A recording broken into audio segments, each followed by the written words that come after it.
talking about, geez, couldn't we get a shorter one of these things? Or a box back here, maybe? Hi, everybody. My name is Myers Raymer, and I'm an alcoholic. This is just so cool. Because this thing worked exactly the way you said it would. I took my last drink on January the 15th of '88. I was kidding with Clifford. I said, Clifford, you guys started this group. They started this group the same month I sobered up. Of course, I didn't go here, but that would come later. But it was so cool to think that they started it just for me. So that I appreciate it. So that 7 years later, I could tool in here, suicidal and a nutcase, and get the help that I needed. I want to say, before I read the original deal of how it works, we always talk about being grateful about things, but I can tell you guys that I am truly grateful that 15 years ago, there were some men and women who had the yahas to stand on the firing line and take the heat in the fellowship to have meetings where all we did was study the Big Book. Big Book U, I call it, and it's just the coolest thing. And over the years, this group has taken a lot of heat because of that stuff. And I'm telling you, I cannot tell you how grateful I am that you guys were here and strong and doing it. Many years ago now, Cliff told me, Myers, if you're going to stay here, you're going to have to get in the trenches with us. And I did.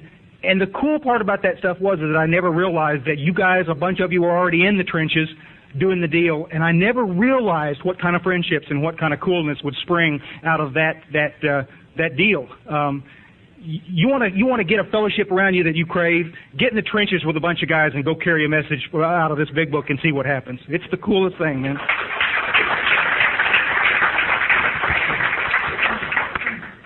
Around this group on Saturday nights, we always read the original manuscript of how it works, the chapter 5, and it states things a little bit different. And it's interesting, you can always tell what Bill's original intent was when you read this manuscript from this form, because it doesn't leave any middle-of-the-road stuff. There's no outs. You either are in it or you're out of it, you see? There's no gray area.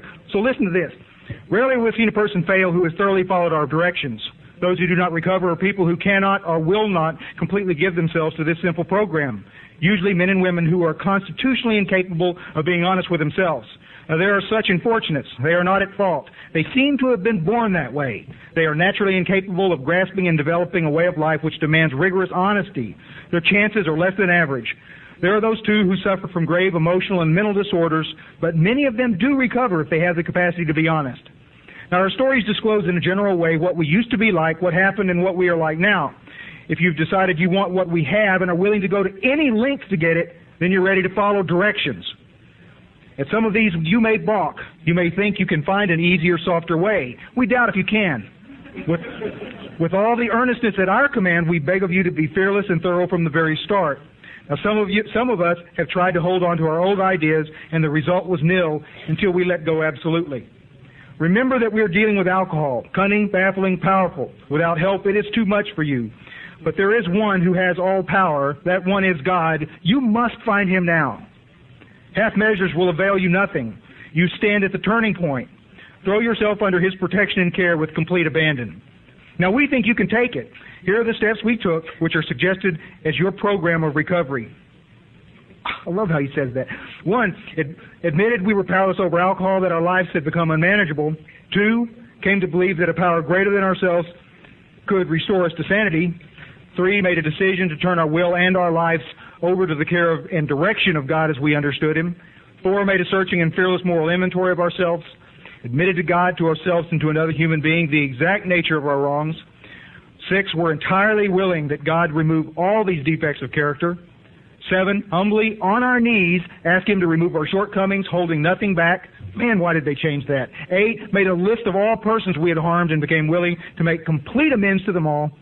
9, made direct amends to such people wherever possible, except when to do so would injure them or others. And 10, continued to take personal inventory, and when we were wrong, promptly admitted it.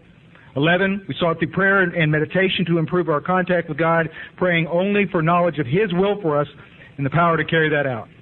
And 12, having had a spiritual experience as the result of this course of action, we tried to carry this message to others, especially alcoholics, and to practice these principles in all our affairs. Now, you may exclaim, what an order, I can't go through with it. Do not be discouraged. No one among us has been able to maintain anything like perfect adherence to these principles. We are not saints.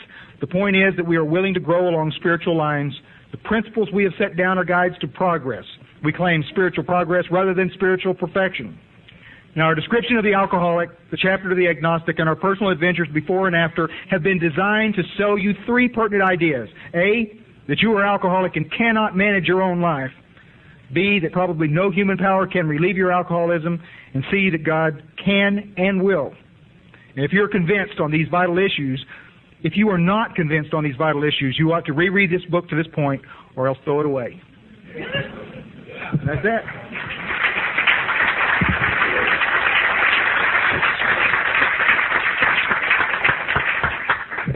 And one of the coolest things that I get to do is introduce Cliff Bishop, and I'm not going to roast him, and I'm going to be the nicest guy in the world tonight, because Cliff Bishop is my hero. He is.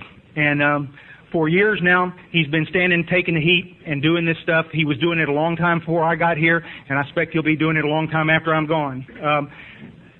You know, in those, well, he'll tell you about the history and stuff, and we sometimes take it for granted that we can show up here any Tuesday, Thursday, and Saturday night and get a big old dose of Big Book and then go out and do what we need to do. But when you stop and think how much accountability had to go in to getting this many people to come do this stuff, it's an amazing deal. And I will truly always be grateful for the fact that I was held accountable and made to do the things I did not want to do, and it only saved my life. Thanks, Cliff. Come on, bud.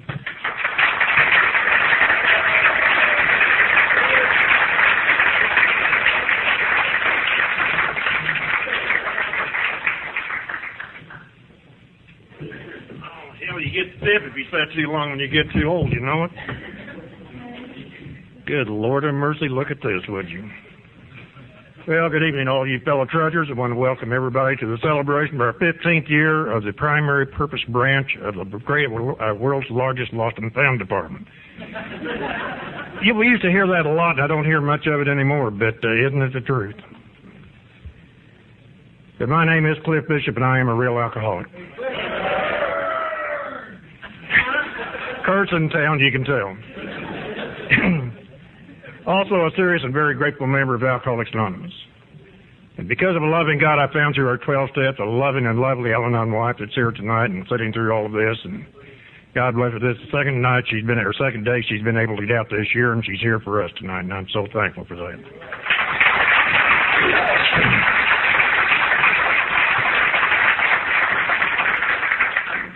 The sponsor that taught me how to follow the direction that came with the steps in the Big Book, and a whole bunch of people exactly like you, I am truly enjoying my 7,302nd day of sobriety, and I, by God, love living sober. By God. A little bit emotional tonight. I don't know exactly why, but Ellen touched me a great deal, especially in her close, about the day we're going to meet the creator of our fellowship, the creator of our lives, the creator of everything good in our life, and see if we really enjoyed this brief period that he's given us. Before I get into this, though, I look around here, and what a heck of a deal we've got tonight. Darren, I want everybody who had any part of setting this thing up and making this possible tonight, stand up so we can recognize you. Get up, Darren. Every one of you, come on.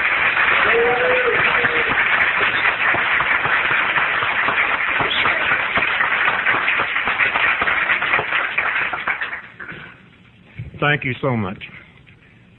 You know, it's sort of interesting. You stop, if you have really given this program a test, you've recognized something. If you just turn loose of the thing and let life happen, God leads you down a path that's pretty wonderful. And the path He led me on, first of all, this 20 years that I'm coming up on next week, is not all Alcoholics Anonymous. I owe them a good bit more, because over 38 years of my life, I can give total credit to Alcoholics Anonymous for. First time around, I didn't know what to do. I got a sponsor that didn't have a clue what this thing's about. They died so drunk, and I almost did. 13 years out there, found myself back, but there'd been a tremendous change in this fellowship. Back in the 60s, when I was here, we had speaker meetings, and that's about all we had, and people would get up and tell what they were like, what happened, and what they're like today, and we had a lot of people staying sober. When I got back, there were very few speaker meetings, but an awful lot of discussion meetings, and I loved them because I got to talk at every blessed one of them. But I started noticing something. And if you've been around any period of time, you've noticed it too. All of a sudden, that large group is no longer a large group. It started thinning out. And I ran into an article by a reprint of a copy or a speech made by a guy named Bob Bacon. Bob was a delegate for Northeast Ohio. In 1976, he said, we're making a tremendous mistake in Alcoholics Anonymous in our meetings. We're no longer focusing on the big book. We're no longer stressing the traditions. We are not bringing to the newcomer the message that was brought to us. And I took a look at what was happening, and I realized how true that was. This group started in the library of the Serenity House in Little Rock, Arkansas. I had heard a tape of a guy named Joe that lived up there, and my daughter was married a guy from Arkansas, and they moved back to Little Rock. And I met Joe in December of 1983 at a noon meeting. And I told him I wanted to visit with him. I'd heard this tape, and so he invited me down to the office, or the Serenity House, and I went down, and we sat there a few moments, and Joe looked at me, and what he said and what I heard were two different things. What he said, I don't remember, but what I heard was, Cliff, you don't know anything about alcoholism, and you damn sure don't know anything about the program of Alcoholics Anonymous. Now, I had over 6 years in the fellowship, and that hurt my feelings, and I started to get up and leave, and I thought, no, you're the only one to find this guy. Shut up and listen. I said something about being powerless over people, places, and things, and he said, Cliff, if that's your problem, you need to go to PPAT. AA is for Alcoholics Anonymous. For alcoholics. And he sat down, he opened the big book, and he read what we've heard tonight, the foreword to the first edition. And when he got through with me in about, less than half an hour, 19 years after AA found me and I was looking for a way out, I understood what alcoholism was and knew I was an alcoholic in my heart of hearts. Joe and Charlie came to Dallas the next spring. And I sat there and looked at these guys Friday night, all day Saturday, and up to 1 o'clock on Sunday morning, and realized when I sat there and looked at these two guys go through the big book, that there was something that I had been totally ignorant of this whole period of time. We went back up to Little Rock, see Carol, spent some more time with Joe, came home, and what I wanted to do was to get one of the groups I was going to start a big book study.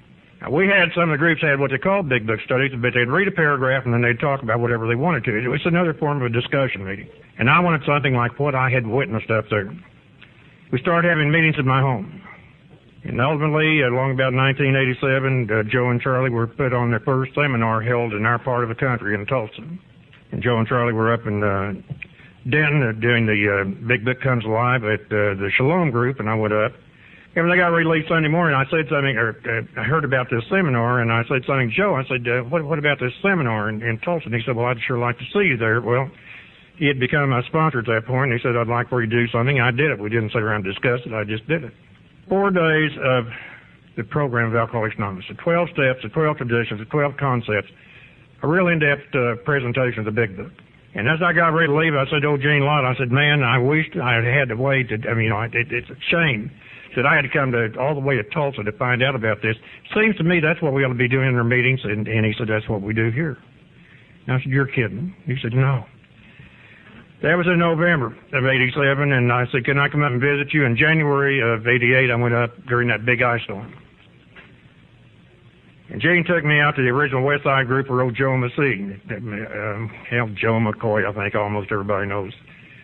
Joe's the guy who has taken my Joe's place. And both of these Joes have had a dramatic impact on us being here tonight.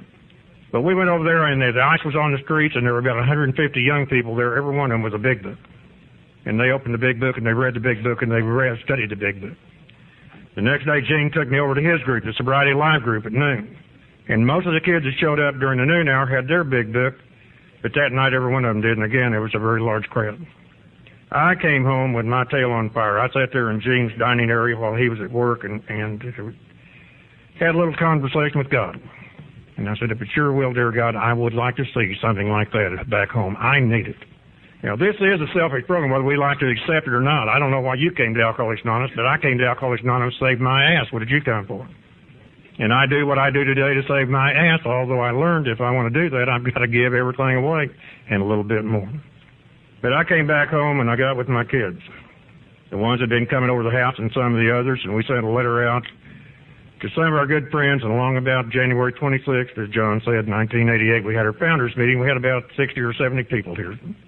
Some of them had been around a good long while, and what they told me after that founders meeting, Cliff, if all you're going to do is study the big book, you don't have a prayer. You don't have a chance of this thing being successful. I don't know how many of you have been to our Tuesday night big book study, but if you haven't, come by and check it out. It's one of the largest single meetings in Dallas today. But we started that Big Book study, and it's been sort of an evolution. It has evolved. We started out just reading the Big Book, and we'd have a tendency to go drifting off on a tangent sometimes. And so we got a hold of Joe's Big Book study guide. And we used it for a couple of years, but he stopped at chapter 7. We like to go through chapters 8, 9, 10, 11, Dr. Bob's story, and the 12 traditions. And so we put together our study guide that had become our guiding influence within the group itself. I have been overwhelmed, truly overwhelmed, with what has happened as a result of this group. Now, all I can take credit for and all I am so grateful for is that I was willing to follow that path that started out in Joseph's library in Little Rock. And we're up to this point tonight. We have been invited to bring the Big Book into somewhere between 3 and 4 dozen wind-up places in the Dallas community. What's a wind-up place? That's where the hell we wind up.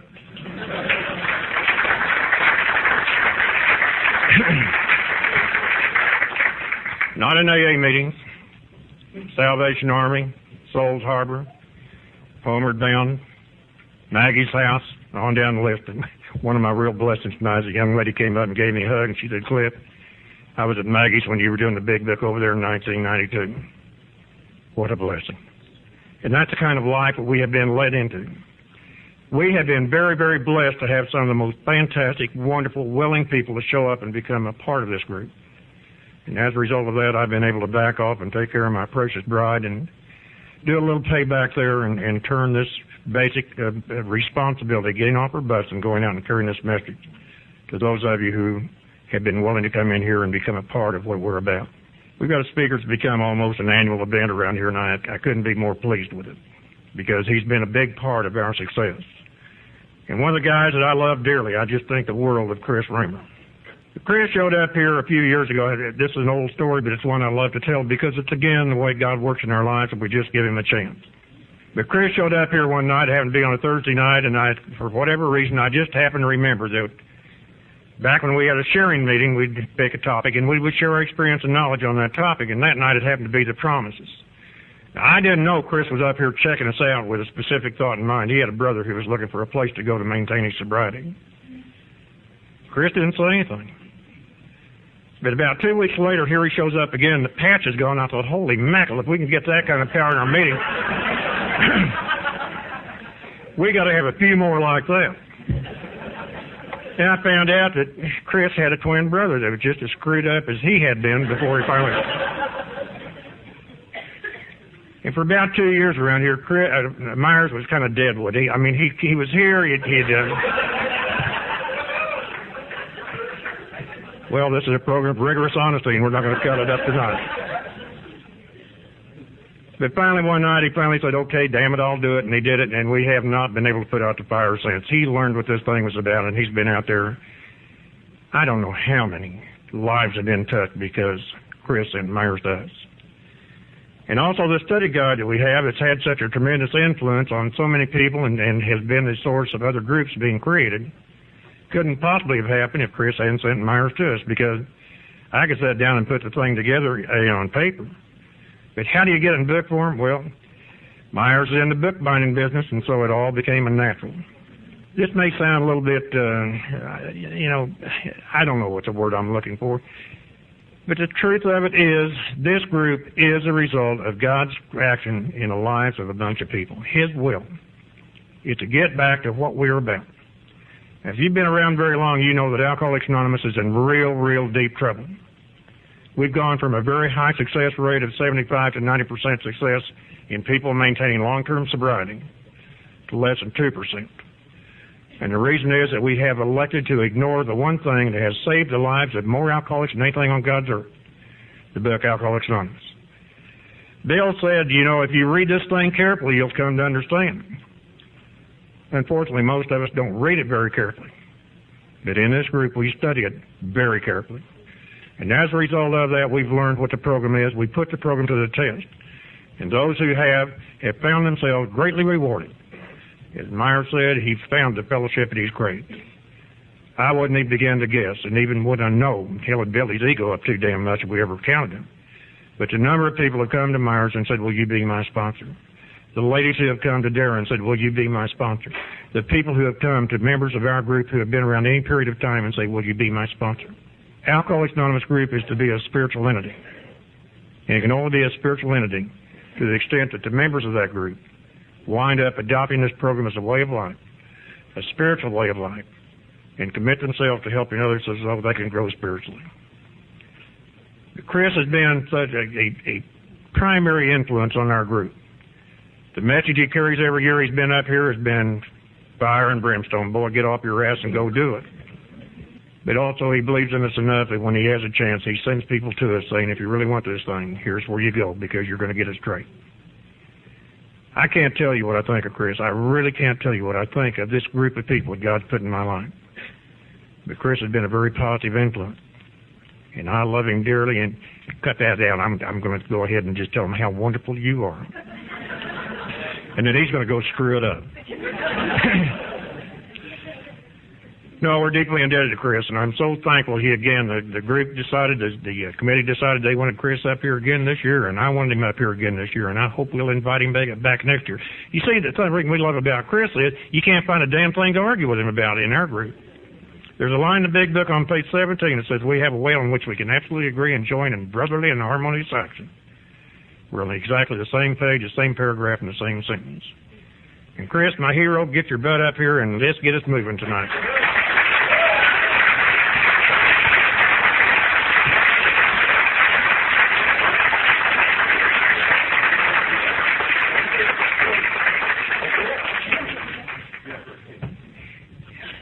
There's a lot of people in here. My name's Chris Raymer. I'm a recovered alcoholic. Can you hear me all right? That's good. That's good. A little sweaty here. Well, what a nice introduction. I was just trying to think. I don't know how many times I've talked at Primary Purpose at their anniversaries. I remember the first one I talked at was a 9-year anniversary, and I don't know. I may have missed a few years in between there, but what an honor it is to be here. And I have family in this room, and blood family, and I've got a lot of people that I know and love in this room. I've truly got some heroes in here, people I haven't seen in a long time, and geez, I'm a little emotional about it. I tell you, it's been kind of a strange day. I was with my girlfriend all day long, Patty, from New York. She's a Yankee, and I just need to. Never mind, I won't go there. But I talked in Ennis last night, and we woke up this morning to hear the booms, the sonic booms, and it's like the news and the shuttle stuff, and bless their hearts. And I don't know. First thing I did is call Myra and said, well, I guess we have to cancel tonight because, everybody's going to be tied up with this. And he says, no, we're still going to do this. And I'm honored that we did. I think that's the way it should be. Cliff hugged my neck and said he loved me, and he said he forgot to tell him how shy I was. And he laughed, patted me on the back. I think I need to make this real clear tonight because some of you guys... some of y'all have heard me speak 1,000 times, and you always keep coming back from that, from the butt kicking. And some of you have never heard me speak. Only thing you've ever heard me speak from maybe tapes that you've heard or CDs that float around the countryside, and you hear them and say, "Boy, this guy just is angry son of a bitch." He's like he just. And so I am so passionate about Alcoholics Anonymous. I was talking last night. I'm going to keep referring back to that because I may repeat myself. Some of y'all were in there last night, but you got to look at this from the perspective that I come from. I'm nearly 21 years around Alcoholics Anonymous. I was thinking 21 years. I've got 15 years of sobriety, so 5 or 6 years. 6 at least in and out of this fellowship, nearly dying out there. And when I finally got to this fellowship in 1980, it didn't get any better because the story is just exactly what Cliff was talking about. I walked into meetings where they weren't carrying the message of hope. What they were doing was carrying some junior therapist's idea of what Bill Wilson was probably intending to say when he wrote the big book. Y'all follow what I'm saying? And you draw that little thread, and it's like but I'm a real alcoholic. I'm not a little disco drunk. I'm the real McCoy, and I know some of y'all in this room are disco drunks, and you got here because some therapist told you to come here, or you got a DWI and you came and you got comfortable and you put the plug in the jug and you've stopped and you've never worked a single step, but you're managing to stay sober. And I'm going to tell you, you're welcome in this fellowship. And I'm going to tell you this point blank: you're not going to like this talk. And I feel it.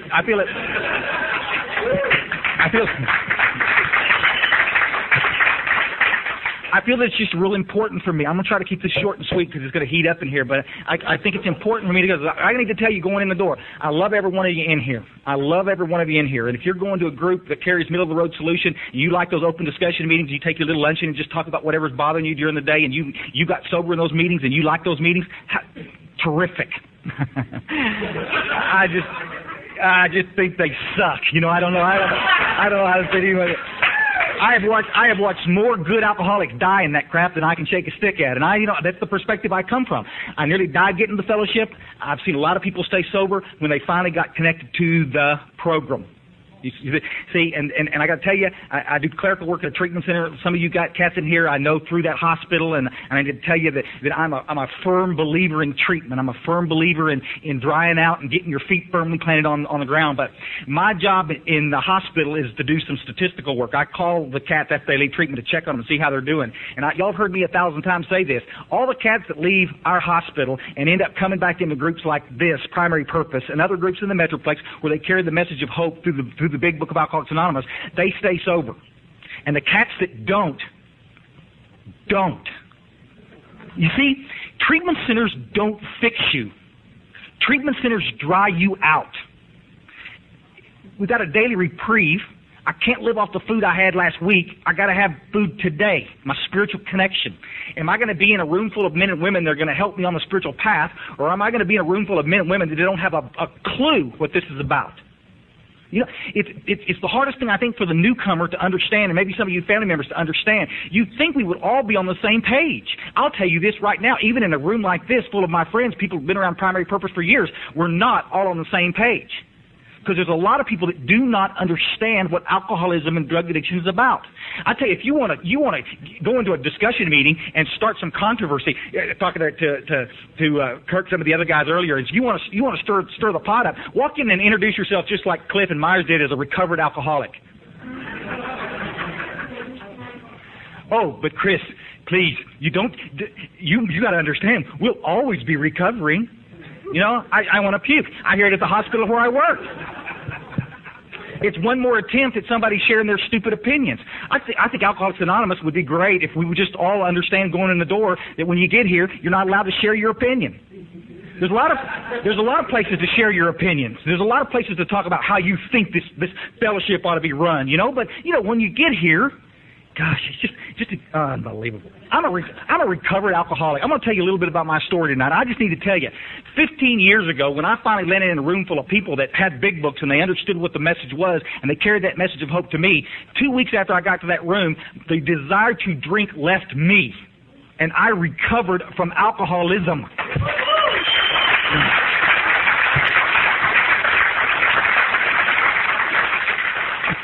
You know, the book says that you've either recovered or you haven't. I mean, if you're still obsessing about alcohol, you haven't recovered. It doesn't mean that you're bad or worse than anybody else. It just means that you're still sick. You still have the mind of an alcoholic. And what you have to do is get well. And that's what the steps are about. See, there's two things that go on. There's the fellowship out here, and then there's the program. Y'all down with that? And a lot of people come into this thing we call the fellowship, and we eat dinner, and we the little one-liners, and we do all the little stuff, you know, the little we get-togethers and discussion. But then there's the program, and that's the big book of Alcoholics Anonymous. You with us? And a lot of people have been around this fellowship for years and have never been in the program, and that's why they're not getting well. It's just real simple. 100% success rate in Alcoholics Anonymous. Do y'all understand that? Nobody that I've ever come across, nobody that anybody in this room, I bet you $1, has ever seen that worked these steps that didn't recover. And you continue to work the steps and stay connected to the God, and you stay recovered. This absolute crap that we're all always going to be sick. But I'm trying to turn over a nicer, easier life. God, I'm not into this thing 10 minutes and I'm already lathered up. This is nuts. So I apologize going in the door. I'll make amends to you right now. If you would like to stay sick, it's your privilege. Stay sick. Let me read you something. Bill Wilson, in A Vision for You, he writes about the story when Dr. Bob and him first got together. Bill Wilson says of Dr. Bob, he had a desperate desire to stop drinking, but saw no way out, for he had earnestly tried many avenues of escape. Painfully aware of being somehow abnormal, the man did not fully realize what it meant to be alcoholic. You with me?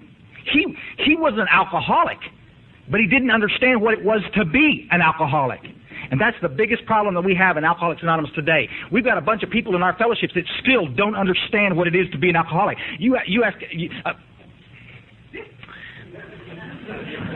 I'll lecture at my hospital. The hospital that I work for. I'll lecture at that hospital, and there'll be 80 people in the room, and I'll say, how many people in this room believe that they're alcoholics or addicts? And 80 people all raise their hands.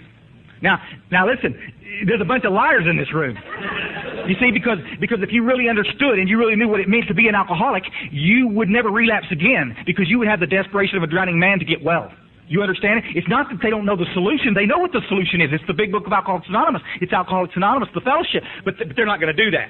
They're not going to seek the solution. How many people do we send back to Cliff Bishops and Myers? You know, Dara, we give them the numbers. They call. They come in here. A lot of y'all in this room have been to that hospital, and y'all hooked up and stayed. Hallelujah. But I'm going to tell you, for every one of you in here, there's 100 more that came back to the Metroplex, came one time and left. Them sons of bitches over there are too rigid. Too rigid. Let me tell you, I had a friend of mine named Jerry. We buried him on Thursday in San Antonio. He drank up one liver and drank up another. And he was a cool guy. He was a licensed chemical dependency counselor and probably was responsible for, I don't know, hundreds and hundreds of people coming to treatment and getting well. You know, he was a good man. But the last 8 years of his life were spent using alcohol and drugs, and he could not understand. He could not get a clear idea in his little head what he had to do, because his case was so different. Now, let me tell you something, folks. Any of you cats in this room ever sat down and watched somebody die an alcoholic death? That's rigid. What these steps ask us to do is like kissing a baby's butt compared to what alcohol asks us to do. The compromises that alcohol caused us to make. And what are we supposed to do? Unbelievable. On page 34 in the big book, and I'll get out of here because y'all don't want to hear me read all night long, but this is my new favorite paragraph. I read it all the time. Y'all do that? Y'all have a little favorite? You go through these little... It says, whether such a person can quit upon a non-spiritual basis depends upon the extent to which he has already lost the power to choose whether he's going to drink or not. You with us? Many of us felt we had plenty of character. There was a tremendous urge to cease forever, yet we found it impossible. This is the baffling feature of alcoholism as we know it, this utter inability to leave it alone, no matter how great the necessity or the wish. Now, folks, that's alcoholism. That's alcoholism. And I'm going to tell you something. There's a lot of people out there in the real world out there that have this unbelievable idea that for some strange reason, alcoholism is a behavioral problem. You know, go tell that to Jerry if you could get him back out of the casket and ask him, hey, buddy, are you just misbehaving?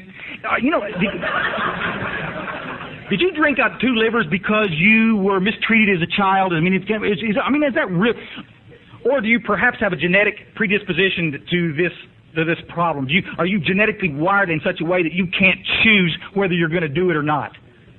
But you see, so many people out there, I think this is probably the one key piece that we miss in our fellowships today and in our meetings and in our treatment centers and in our hospitals, because we won't make sure that the alcoholic understands. If you can choose to drink, you're not an alcoholic. If you can choose not to drink, then choose not to drink. And I would just as soon you leave this fellowship so you'll stop killing everybody else around you. I hear people come up from the podium all the time. It's the same. I got up this morning by the grace of God and I chose not to drink. Well, no kidding. Get out of here. No shit. You actually got up this morning and brushed your teeth and combed your hair and took a shower, did all the stuff that you and made a choice. Today I'm not going to drink. Well, I got to tell you something, guys. I've had some great time in the last 15 years, and most of those days I wanted to be sober. But I'm going to tell you, there were some of those days out there I didn't want to live. Y'all understand that? It wasn't that I wanted to drink. I didn't want to live. And if I'd had to make a choice whether I was going to pick up that bottle or not, God loves me way too much for that. And that's what the whole crux of alcoholism is about. And that was what this book was about. That's what Cliff was talking about. That's what Myers was talking about. Our whole point of this fellowship is for us to get together, do a few things that are uncomfortable and that we don't want to do, but we do it anyway, and we have a thing called a spiritual experience as the result, and our life changes forever. And the desire to drink leaves.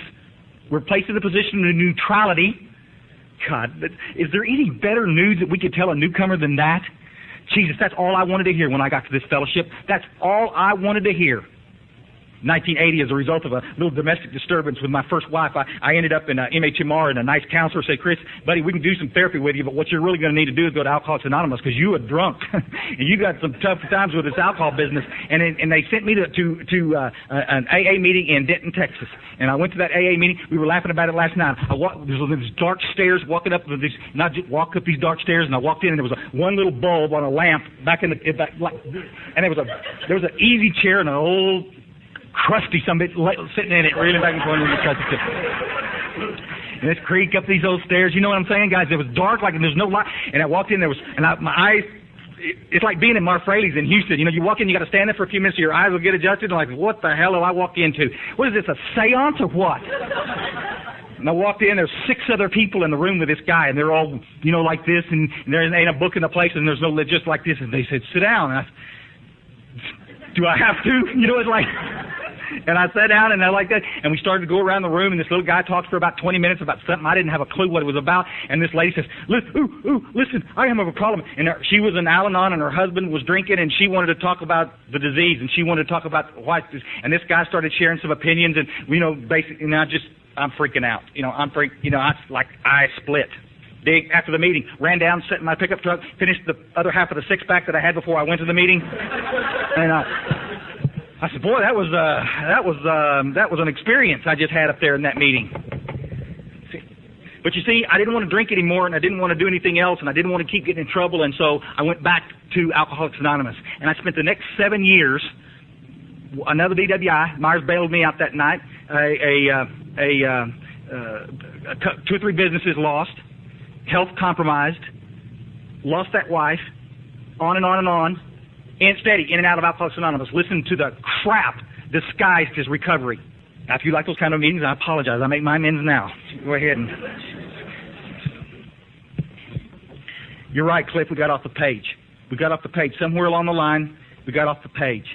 And all we ended up doing was helping the hard drinkers. And the alcoholics, the people like me, died by the thousands. Success rate in Alcoholics Anonymous went through the toilet. How can you take some statistics in 1940, worst case scenario, 65% getting sober, best case, nearly 100% around Akron, and take them today to the statistics that Cliff Bishop's talking about? I got almost this far from a pissing contest with Clancy last weekend, 2 weekends ago down in Padre Island. He's sharing from the podium, and I'm sharing. He came up and shook my hand and says, Chris, I appreciate your share. It was a good share, but, you know, your statistics are wrong. You know, he wants to take exception with this. Everybody wants to look the other way and pretend that everything's great in Alcoholics Anonymous. If you happen to be coming to meetings like this, everything's great in Alcoholics Anonymous. If you happen to be going to some other groups in town where they let you off the hook and they won't hold you accountable, things are not so great. You're dropping like flies out there. We're the old timers.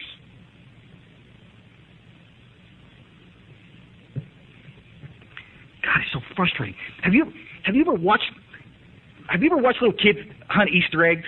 You know what I'm talking? And it's like you got a bunch of little kids, and you go out and hide these Easter eggs, you know. And so you make some hard, and you make some, you just throw them out on the lawn. They're just out there, you know, because you want to give the little kids something to find. And they're out there running around looking and says, where the hell are they? Where the hell are they? They're looking up. They're down here. They're right here. You're stepping on them, you know. You know what I'm talking about? That's exactly what this solution's about. Everybody that works the steps is going to have an experience with God, and the obsession to use is going to leave. But we can't get you to work the steps. And the only reason you won't work the steps is if you don't understand what alcoholism really is. A physical allergy coupled with a mental obsession, the insanity that the book was just talking about, this belief that you can stay sober on a non-spiritual basis. You know what I'm going to do? I'm going to change my life, and everything's going to be good. Everything's going to be great. I'm going to get rid of that stupid woman, and I'm going to move to another town and turn over a new leaf, and man, life's going to be great. Yeah. How many times have we done this, guys? How many of you cats out here in this room right now, you alcoholics, how many of you guys drank when you had tons of money? We do it every time I get to visit with you guys. How many when you had no money? I love it. How many when you live in a great big town? Nice, crappy little town like Ingram, where I live. Big house. Burned out trailer. Here's the kicker. With somebody that you really love that was a dang fine person. with some beast with one tooth.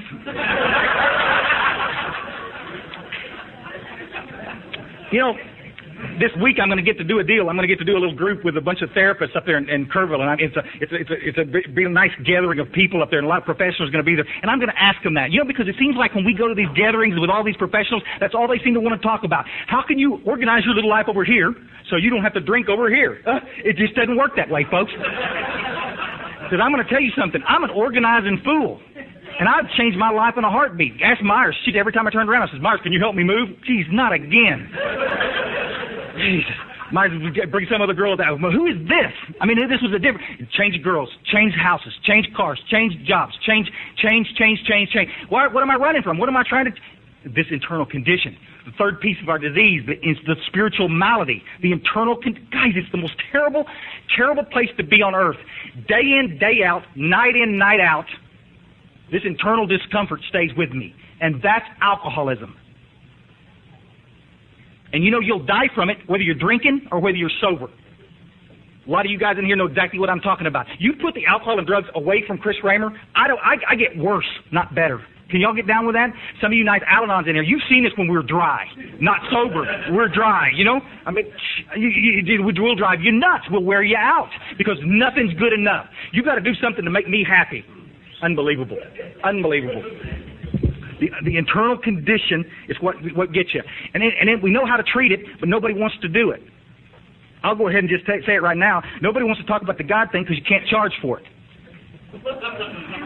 Well, it's the truth. And I'll tell you another reason. Because it takes courage to talk about God. It takes courage to stand for... Why, I don't know. But it takes courage to stand for the power. Stand for something. We're all so stupidly concerned about how we look. Oh, you don't want to piss anybody off. Oh, you don't want to offend anybody. Great. Super. In there, because some of you guys in this room don't have a problem going into a meeting and cleaning house and taking names. Do I think we ought to be in AA meetings picking fights with people? Absolutely not. Do I think we need to stand for the clear message of hope that was given to us 67 years ago? Absolutely. Absolutely, because it's the only game in town. It's the only thing we have to fall back on. We did the stat out of Houston, 2,200 discussion meetings a week in Houston, Texas. 55 big book meetings, 14, 12, and 12 meetings. Now, what the hell is this about? 2,200 meetings a week, and only 55 of them are big book meetings. That means if you want to talk about God and the power and learn how to have a spiritual experience, you got 55 places to go and talk about it. But if you want to talk about that stupid, pathetic life of yours one more time...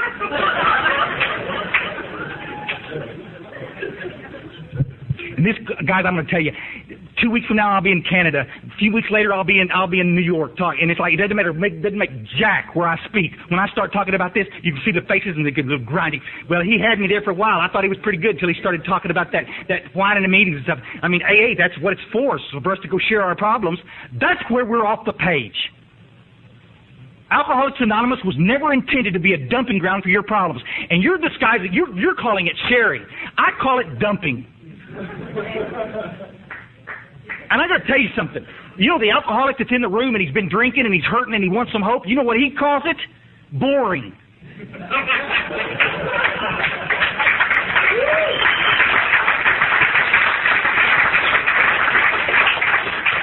Gosh, guys, it's like all of us have problems. I had a friend of mine from Houston that owns some Denny's. He sent me some Denny's shirts, and I wear them every once in a while. I'm going to wear the Denny's shirts, because I think that's the place we need to go and talk about this stuff. Let's go find...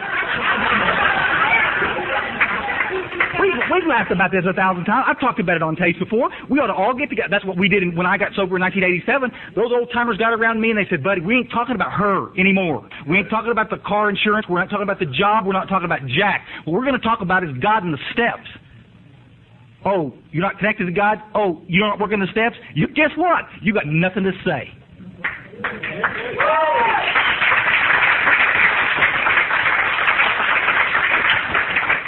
Let me tell you what happened.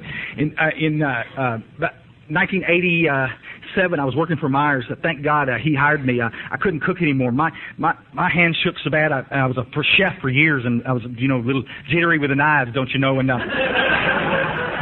the depression's killing me, and I'm off the page, and I'm not a happy camper. And I'm eating antidepressants by the handfuls to try to stay, functioning, and it's just not working. And I go home one night and decide to off myself. It's we're the most selfish people on earth. It's the only solution I could find. It's not that I wanted to die. It's that I just didn't want to feel the way I was feeling anymore.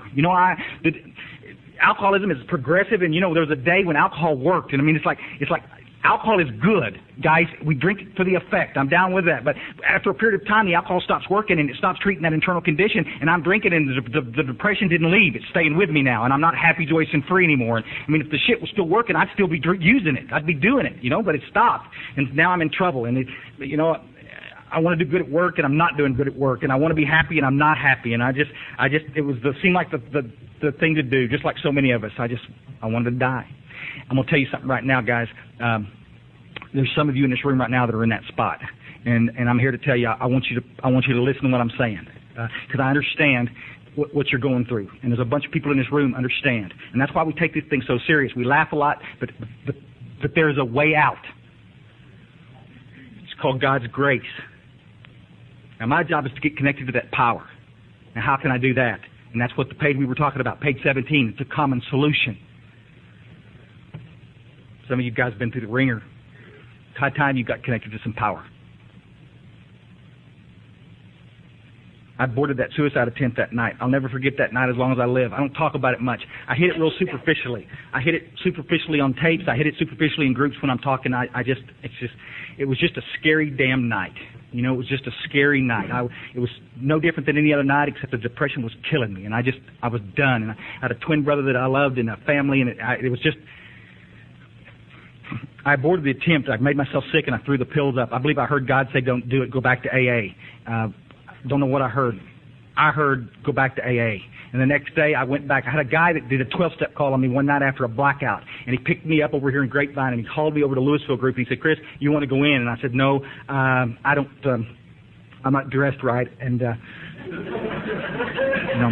the truth is, I didn't want to go in there because there was too many people laughing and having a good time. And but I went back to this meeting. I knew where it was. I'd never been there before, and I went back. I just met a girl from that group tonight, and bless her, I'm glad it's still there. And I went in the back door that night, and there was a room full of people. There was about 40 people in there, and they were all smoking cigarettes and laughing. They were all carrying big books, just like Cliff was talking about, and they were all talking about God and the steps. You'll follow what I'm saying? We walked in, and they were laughing, and they'd seen me around the fellowship for years, and some of those people knew me, and they just said, "Chris, here's what we're going to do tonight. Would anybody like to share some hope with this guy?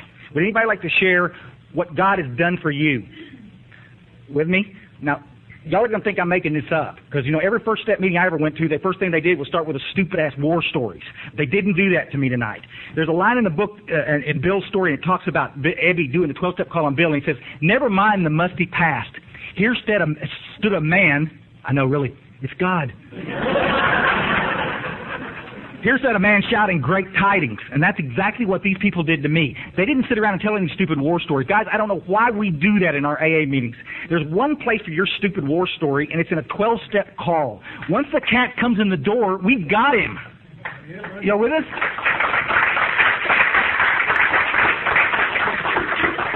Stick a fork in him. He's done. Why do you want to continue to cook him? It's just like, I know what you're doing. My job is to share my experience, strength, and hope. I need to mention this to you, and I'm going to lose some of you here. Give me a little leeway here. Experience, strength, and hope. That line comes in the prefaces. You with me? And that preface was at the second edition. And I don't know who wrote it, but Bill Wilson didn't write it. You with us? The original preface for the first edition didn't say anything about sharing your experience, strength, and hope. Dig? But everybody wants to grab on it. That's my one job. That's my one job. No, the traditions clearly state what your one job is, to carry the message of hope to the newcomer. Your job is to carry the message of hope to the newcomer. Isn't that right? Our primary purpose. Oh, what a great name for a group, Cliff. I'll get with you after the meeting. We'll work on something. We'll pencil something in. Unbelievable. That's our primary purpose, folks, is to carry the message to the alcoholic who still suffers. He didn't say anything about your chicken shit experience, strength, and hope. Well, Why do you think again, no matter where I'm speaking, no matter what area I'm talking in, when Myers and I do workshops together, we talk about this and we get the same kind of standing ovation, applause, people. Well, if it drives everybody crazy, why are we allowing it to happen? Who in the hell's group is this? Whose fellowship is this? It's our fellowship. Why don't we take it back? Why don't we change the formats of our groups to not allow that? There's a place for your war stories, folks, in a 12-step call. You get the call. He's at Denny's. He's in the back booth. He's drunk. You need to get his attention. You need to get his confidence. Share some stories with him so that the cat understands where you're coming from. You with us? Then bring him to a meeting, and now we've got him. Share the hope. Share the hope. Don't share another stupid war story with him. He's here. What are you trying to do? Scare him into staying? You can't scare an alcoholic. It's bullshit. Here's what I don't understand. And going back to the whining and pissing and moaning stuff, here's what I don't understand. If our primary purpose says we have our singleness of purpose and our traditions tell us that we have one job here to help the alcoholic get well, you follow us? We don't have any problem at all if there's a drug addict in one of our meetings to shut him down. Now listen, I'm down with singleness of purpose. Drug addict comes in, starts talking about all the dope he shot, we shut him down and tell him to be quiet. We're not here to talk about your dope days. Dig? But you can come in and talk about your stupid freaking divorce until the cows come home. What? How is that different, friends? How is that different? It's an outside issue. It's got nothing to do with whether you're staying sober or not. It has nothing to do with booze. And it's got nothing to do with God. So why are we talking about it? Bill Wilson, in a letter in 66, wrote a great little article in the Asville Cedar. There's an excerpt for this. It says, an AA group as such cannot take on all the personal problems of its members, let alone the non-alcoholics in the world around us. This is where the traditions came from. This is why sobriety, freedom from alcohol through the teaching and practice phase 12 steps, is the sole purpose of the group. Absolutely.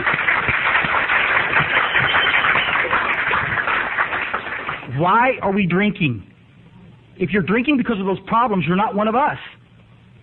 I'm not making light of the problems, but you need to talk about that. Why don't you do this? Why don't you see one of us after the meetings? If you're coming apart at the seams, we'll go to Denny's and talk about it. If we don't have the expertise to be able to find you somebody to talk to, we'll find you a great counselor or a therapist, somebody trained to help you talk about it. Because that's our job. The absolute arrogance of us. Arrogance of us to think that we can fix everybody and every problem. Myers and I do workshops all around talking about sponsorship stuff. You know, one of the number one reasons that we don't sponsor people, that the newcomer's afraid to go sponsor, because they're afraid they're going to hurt somebody. Because they're afraid they won't have the right answer. Newcomer's supposed to share hope with the next newcomer. Jesus, can we do that? The newcomer's supposed to share the information out of this book. Can we do that? Other than that, there's nothing else for us to do. We are not therapists. AA is not therapy. This is not a self-help program.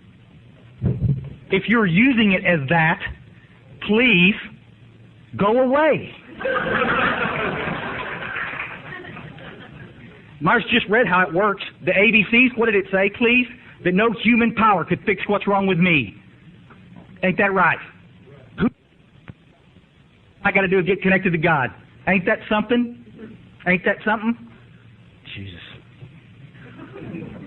Why is that so controversial? Why does that make so many of y'all uncomfortable? Because we're going to leave these rooms, I guarantee you, and some of you guys go to primary purpose, and some of you guys go to these other groups, and you're going to go right back in, and the first thing you're going to listen to, look at the looks on your face already. He didn't have the right to tell us what we can share in a meeting. Screw you. Yeah. And you don't have time to take up our valuable recovery time. You don't have time to take up our valuable recovery time talking about your shit. Most selfish people on earth. Can you believe this, guys? We've been given the absolute gift of sobriety, the absolute number one guaranteed path to God. And we're going to allow you to come in here and talk about your crap. I'm not having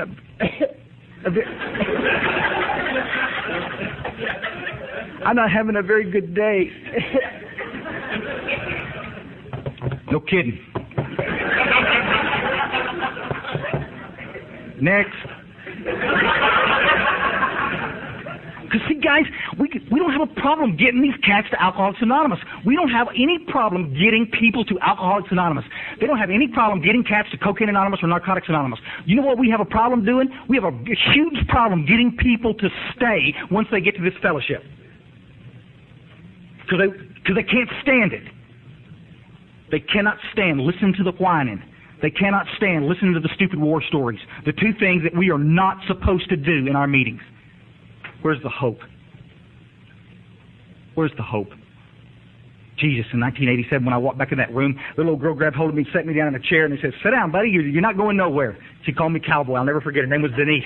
She sat down, and I busted up tennis shoes and old pair of cutoffs on. I mean, I was busted up. She sat down and cleaned up my spilt coffee and had a little hand on my knee the whole time. Just stay right here, stay right here. And right after the meeting, a bunch of the old timers got together. I said old timers. There was the girl that was sitting there holding my little hand was a year old, about 9 months of sobriety. The guy that was going to be my sponsor had a little less than a year, had about 11 months sobriety. And there was a couple of guys in there with a couple of years, and they came up around me and they said, "Chris, we're here to talk to you about the big book real quick. You got a minute?" And they started talking to me they asked me point blank, "Do you want to stay sober with the rest of your life?" Y'all have heard me 1,000 times. I made the ultimate mistake with that little group at the time. I said, "Well, one day at a time." Nope. They said, "Buddy, we're not interested. You're either ready to get sober or you're not. Because we don't have time to mess with you." What they did, they qualified me that night. They asked me about alcoholism, and they asked me if I was really needing to be here. They were checking to see if I needed to be in a sister fellowship or not. They were checking to see if I needed to be in a room of Alcoholics Anonymous. I did. The next day, they came and got me, led me back over to a meeting, and we did a third-step prayer. They gave me some information to do a fourth-step, and I started my journey. 2 weeks later, I'd had a spiritual experience, and my life had changed forever. Yeah.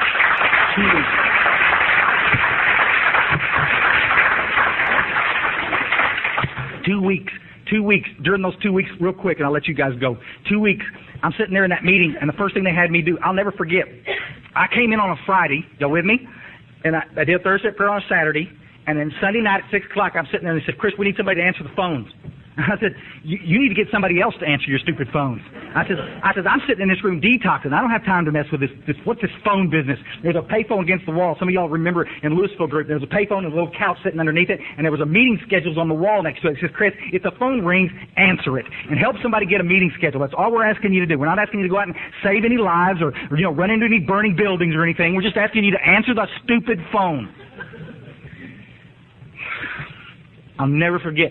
And I'm just pissed because I'm embarrassed. I don't know what, if I'm sitting there trying to sputter and argue, and just ding, ding, ding, phone rings, and I go, "Oh, shit." I said, "What do I do?" He says, "Answer it." I said, "How?" They look at me like deer in the head, like, what do you mean, how? I say, "Louisville group." I picked up the phone. God, fuck. Louisville group. I go, "She's Al-Anon. She wants an Al-Anon meeting." I said, there's the meeting schedule right there. Show her where the Al-Anon meeting is. Tell her what time it is. It's 7:30. It's 7:30. Talk to the lady. And it turns out that I know the lady.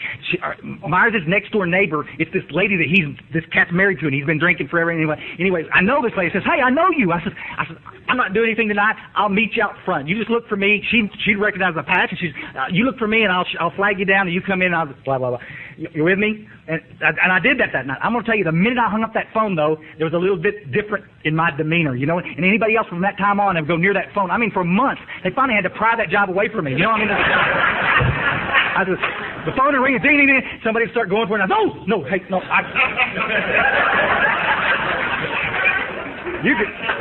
You could kill somebody if you answer this phone wrong, buddy. Let me take care of this.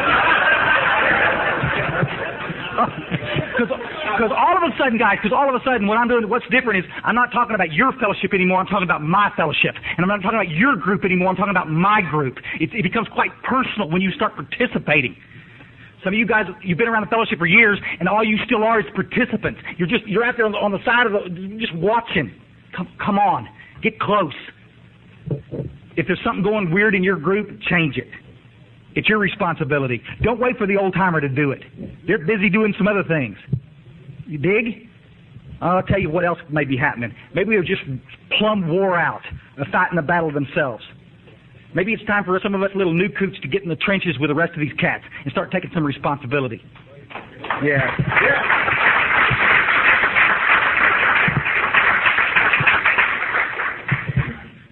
Let me read you a little story. There's a little book called How It Works about Clarence Snyder. And we're not pitching Clarence here, but, you know, he was a big 12-stepper. He had big idea. Basically, this little thing, some of you have heard me talk about this before, but this little skinny guy is a guy named Archie. Archie is a real story. I mean, this is a real cat. And he'd been holding up in Dr. Bob's house. He'd been there for about 6 months. Dig? They'd just been sitting on this guy, you know, because he's got little phobias. He's scared of his own shadow, and he's just scared to death. And he comes out and eats, and then he goes back to his little room. This is what the book says, right? And Dr. Bob and him are sick and tired of having this cat hang around. You know, this is like, man, go hang someplace else, you know? And so they send him back with Clarence back to Akron, to Cleveland. And Clarence was going to use him. It says, let's see if I can find this little deal. Archie looked at me like he was hit with a club, and Clarence said nobody had ever asked Archie to do anything. That's just like some of you guys in here. Are you with us? They end up getting back to town. Arch reluctantly got in the back seat with Edna and sailed in for the long ride. Clarence breathed a sigh of relief and sank back into the driver's seat. He relaxed and drove back to Cleveland. Edna was off his back. Okay, listen. The next day, Arch seemed somewhat different. All he did was get off his ass and drive back to Cleveland with a bunch of big book thumpers. Dig? The very next day, Arch seemed somewhat different. Maybe it was the fear that Clarence would force him to suffer the long ride with Edna, or maybe it was something even more profound. Arch got so busy with AA in Cleveland that he appeared to change right before Clarence's eyes. Arch went to hospitals and dry out places, helping drunks all over the place. He got so busy and so far in over his head that he forgot all about his fears and phobias. Surprisingly, he became a big asset to Clarence and became one of the boys. He eventually went back to Akron a new man. Within a few months, he returned to Grosse Pointe and started the first AA meeting in Detroit. Dig? But he sat on his butt for 6 months and didn't do anything. And that's what happens to us in the fellowship. We're so afraid of offending the alcoholic by telling them to get up and come help us, right? Trying to be politically correct, trying to be easy does it, take it easy, taking everything out of context, you see, that we won't ask the alcoholic to do the one thing that's going to save his life. This is a program of action, folks. Action. It's not a program of think. It's a program of action. We act our way into wellness. Jesus, how can we get you guys to do it? How can we get the people to do it? 2 weeks after I walked into that fellowship of Alcoholics Anonymous in Louisville, Texas, I got out of my truck one night up in North Texas, and I pulled the tailgate down on my truck and sat there in that old parking lot off there off 121 and cried like a baby. And I looked around me, and there was liquor stores all around me and 7-Eleven and Stop and Go, and my outside issue dealer lives in the apartment complex where I live. And it's Friday night, and I got a pocket full of money, and I'm sitting on the tailgate crying, not because I'm miserable, because I don't want to use. Because the desire to drink has been lifted from me. And that's called recovery, and that's called God's grace. You'll dig? And that's where everybody in this room can be. And that's where every alcoholic out there on the street right now, everybody in those big old penthouses or in those little old burned out trailers in the south of town, wherever the hell they are, that's where they can be if they do the work. Everybody's different, Chris. Everybody's going to have a different experience. That's a crock. That's a crock. Let me say one more thing, I'm going to let you out. Please. There was a therapist in town that I locked horns with a couple of weeks ago, and I heard we'd been sending patients back to Primary Purpose, and Primary Purpose, we were getting word back from the patients that basically this counselor was telling them not to go to Primary Purpose. We'd send them to Primary Purpose, they'd come here, they'd go see their therapist, and the therapist would say, don't go to that group, go to a different group. They're too rigid over there. So I called the old boy, and because you see, it's called mixed messages to the alcoholic. If we're telling the alcoholic that their life depends on working with others, and we send them to a group where they tell them to go work with others, and now the therapist is telling them to go to groups where they ask you not to go work with others, you haven't got anything to share for the first year. You can't share, you can't sponsor till you're sober 2 years. Y'all hear that crap? That's exactly what it is. What happened to Arch? What happened to Bill Wilson? What happened to Dr. Bob? What happened to the first 100? They didn't wait 2 years to start working with others. Jesus, guys, we're dealing with the absolute most fatal illness in the world, guys. Alcoholism, drug addiction kills more people than cancer and AIDS combined. That's a real statistic. And how are you going to get well? The number one way you get well is get out of yourself. I will go work with somebody else. But we're going to have the absolute asinine arrogance to tell a newcomer that they don't have anything to share with a wet one. You don't have the right to sit on your butt. One, we don't have time. Guys, it's desperate out there, folks. It's desperate, and we need your help. Jesus, unbelievable. I asked this therapist, I asked him, what's the point? He said, well, you know, there's different paths to God. There's different ways to do this. You know, except the cats that come to our hospital are glass gaspers. They're chronic relapsers. They need something with some pretty serious medicine in it. You know, I mean, we're dying from middle-of-the-road solution. Then I asked him the kicker. I said, buddy, you know, you're being pretty critical of this little group. You know, you're coming down. I hear a little edge in your voice. You're coming down pretty hard on this group. Let me ask you point blank. I says, did you ever go over there and sit in a big book study and listen to them talk about God and the steps and see how they work their meetings? Well, no, I've never been over there, but, you know, I said, oh, great. Just like a lot of people in this fellowship. You're talking about something that you've got absolutely no experience with. But ain't it the truth? Come on, guys. How do you know it won't work? You go to one of these wind-up joints, and you sit across the table from somebody that's hopeless, that's got 10,000 legal problems backing up over their head, and a wife that's packing, and sick kids at home, and no money, extended liver out to here, compromised health problems, and they're sitting in this room, and they're sitting there thinking, so like, what the hell am I going to do? This ain't going to work. I've been to treatment before. This ain't going to work. And you sit in a room with somebody like that, and you walk up to them and share a little hope with them, and watch the light change in their eyes. Watch them turn the corner. Watch them start for a second, just come on, just rigidly not believing what you're saying, and then turn the corner and start realizing that, God damn it, worked for you, maybe it'll work for me. And you watch a little hope come across their face. And you just see if you want to go drink. There's nothing like it in the world. One alcoholic working with another alcoholic. And I've seen this 1,000 times. I'll let somebody else do it. No, you don't understand. Do you think it was coincidence that Myers came to this group? Do you think it was coincidence that I ended up in Hunt, Texas? Do you think it's coincidence that Cliff was here or that any of you guys in this room who showed up tonight? Do you think it's a coincidence? You sit in the meeting and you watch that door and you wait for the newcomer to come in and you make sure that that newcomer is yours. Don't talk about something you don't know anything about. You're not doing 12-step work. You're not sponsoring anybody. Don't sit in these meetings and shrug your shoulder and say this doesn't work. You go do what the fellowship asks you to do. Please. Please. We sure need you. 6 states now have passed litigation. They're in the Court of Appeals now, and it's law in 1 state already that we can't talk about God in our state-funded facilities. Treatment centers that are state-funded, federal-funded monies, if you follow us, are not going to be able to talk about God. With me? Which means what? Which means what? Guys, you can look this up on any website. The information is out there for anybody that wants to read it. The most recent one is the one we were talking about last year. The State Court of Appeals in New York already coming down the pike with this business. Federal government's in trouble because they're sending probationers to our rooms, and it's a religious order, quote unquote, to them. And because we talk about God, they're not going to send them. They're not going to fund these facilities. So here's what's happening: they're going to start shutting these facilities down. Because guys, if we can't talk about God, if we can't talk about Alcoholics Anonymous, what the hell are we going to give these patients? If it's a private-funded facility, you're not a problem. But the state-funded facilities where they get the real damn drunks, a lot of the times, you're not going to be able to talk about this business. Now, where are these guys going to come to? Absolutely. We're going to have to do our jobs. We're going to have to get back in the trenches where we were supposed to be all along. We're going to have to stop looking at the treatment centers to fix what's wrong. We're going to have to start talking about God and the steps. It scares the daylights out of a bunch of you. A bunch of you don't even kind of want to go there.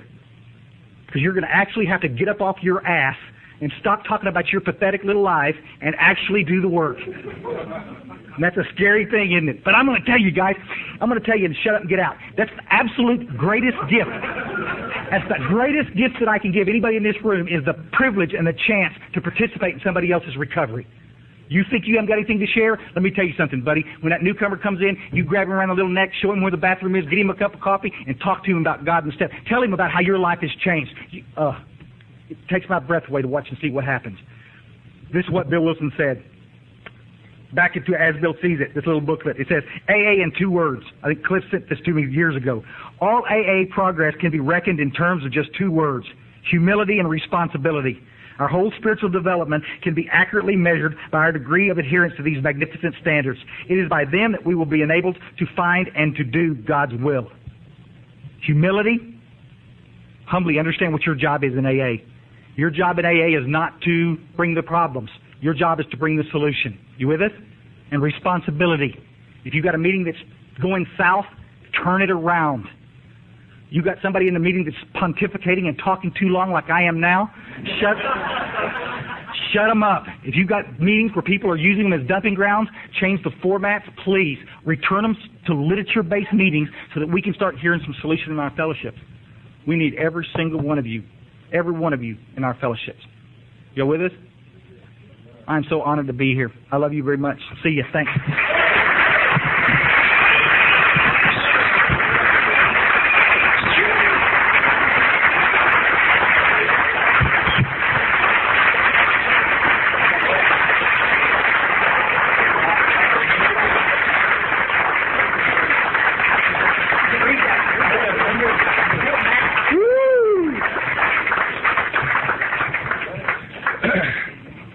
Hey, that was awesome.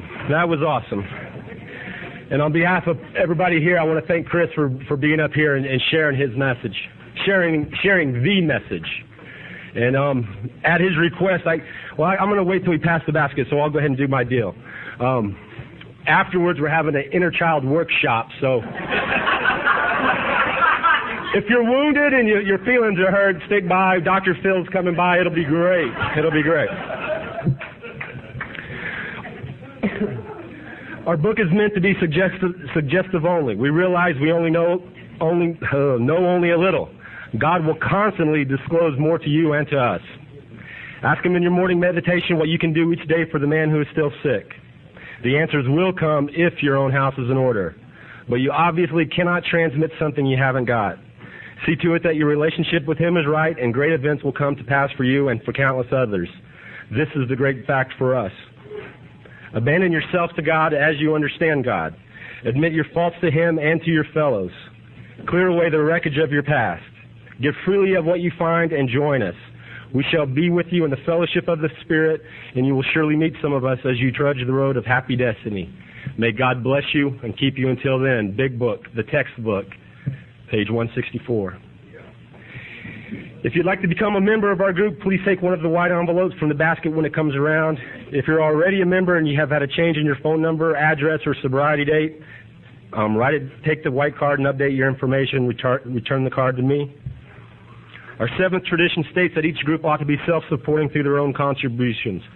If this is your first meeting of Alcoholics Anonymous, or if you're visiting, we ask that you be our guest. We are glad that you came and hope you will come back and become a part of our lives. And while we're passing the basket, we usually have like a little song and dance, but I want to read something from a couple fellow members of this group, a little correspondence that took place a couple months ago. It says, if 1 out of 10 people are alcoholics, how many people do we come into contact with throughout our days? 10, 20 or more? I'm pretty sure that our big book says that we are to be of maximum service to God and the people about us. Who are those people about us? We are instructed to ask doctors, ministers, etc. about where we can locate those who are still suffering. So why can't we ask other people with other professions? Everyone in this world knows somebody that has a problem with either alcohol or drugs. Why aren't we trying to be of more service in our daily lives? Would it be wrong to strike up a simple conversation with the lady behind you in the grocery line? How do you know that she hasn't been crying and pouring her heart out to God to bring someone into her life that can help her son or daughter? How do you know unless you ask or unless you take the action? We don't if we don't. I personally feel that we're only being of service between certain hours of our day. What about the other time that we have been blessed with? Why not take full advantage of each and every opportunity that we are given? Can we step up and step out just a little bit more? Who knows what kind of miracles will take place in our lives when we just reach out. Not just to the treatment facilities and jails, but to the quiet lady standing behind you. And the reply is this. There is a world of misunderstanding and ignorance out there. And our mission is to have our head in the clouds and our feet firmly planted on this earth, as that's where our fellow travelers are. If Dr. Bob and Clarence and Bill et al. were alive, what actions would they take? Would they sit back and wait for the alcoholics to come to them? Not a chance. Would they show up at a meeting or two in hopes of finding a prospect if they're not too bad off? The middle of the road is alive and flourishing, and it breaks my heart. Some toes will be stepped on to bring the solution to those who seek it, but bring it we will. What better way to thank God for giving me another chance? What better way to thank God for giving me another chance than by getting off my rear and carrying the solution to someone who is dying just like I was? Dr. Bob worked with over 5,000 people before he died. Do you think that the concept of work with another alcoholic being vital to permanent recovery was a big player? You bet it was.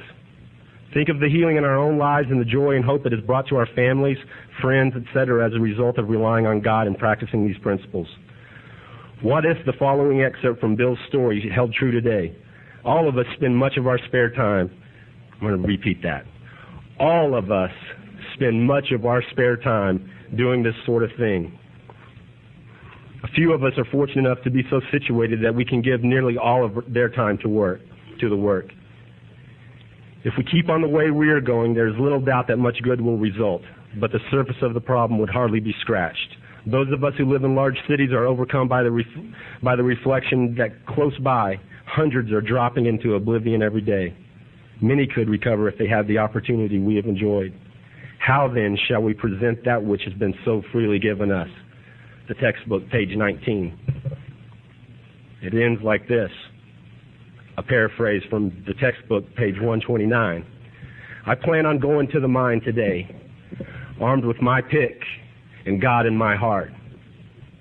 My pick will strike gold today, and I'm going to give the entire thing away. That's all I got on that.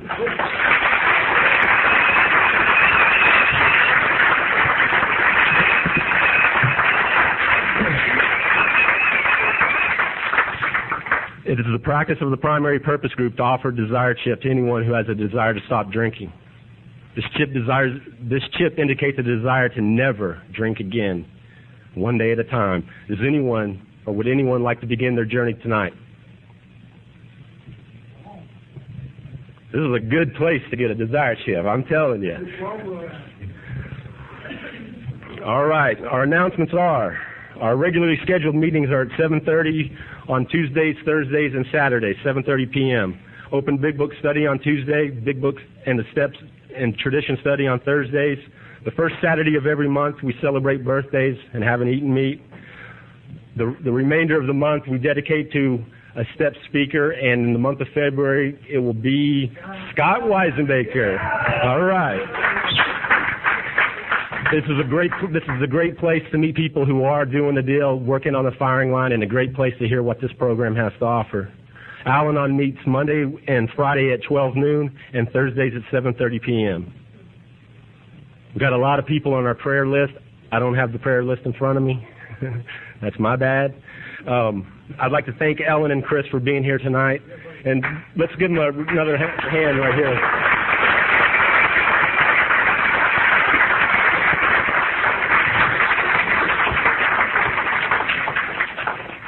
And I would like to thank, again, everybody who got here at 2:30 or 3 o'clock this afternoon and helped set up, and it's just an awesome effort.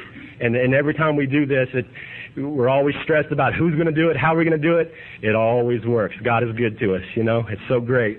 And if you're a guest tonight, stick around for the mix and mingle. We'll introduce you to some people, and we invite you back in the future. And I want to thank everybody for being here. Thanks for putting up with my stammering.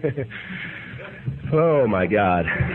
It's been a long time since I had to wear a suit in a while, But we're all going to join hands and close in the Lord's Prayer. Thanks for being here.